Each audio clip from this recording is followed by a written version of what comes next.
Klausnitz dans la Saxe. Ce village s'est fait connaître en février à cause de ces images. Un groupe de 25 réfugiés arrive en bus pour s'installer ici. Des centaines de manifestants les invectivent. Cet enfant qui refuse de sortir est empoigné par un policier. Le voilà aujourd'hui dans sa chambre d'ado. Il s'appelle Louaï, il a 15 ans. Je me rappelle de tous ces nazis à l'extérieur du bus. Tout le monde nous regardait et criait de partout. Je ne comprenais rien.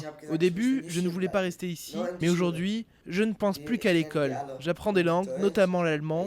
Je suis en 4e et je ne veux plus penser à tout ça.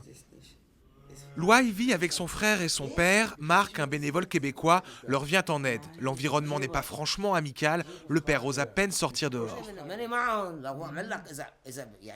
Quand je sors de la maison, les gens autour me parlent mal et ne me disent pas bonjour. Certains ont commencé à me crier dessus en m'accusant d'avoir jeté une poubelle dans la rue.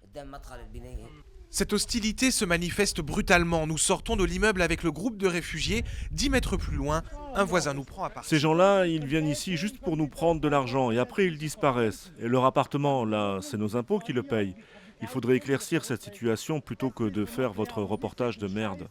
Pour Marc, le bénévole, l'absence de tradition migratoire explique en partie ces comportements. Donc, un village de 800 habitants, 50% de la population a plus de 60 ans, et tout d'un coup arrivent 25 réfugiés, donc les premiers étrangers, mais aussi des réfugiés, la plupart aussi musulmans. Donc tout ça est un peu mal préparé. Venue du Liban, la famille de Louaï n'est pas certaine d'obtenir l'asile. Les cours d'intégration ont déjà été refusés au père.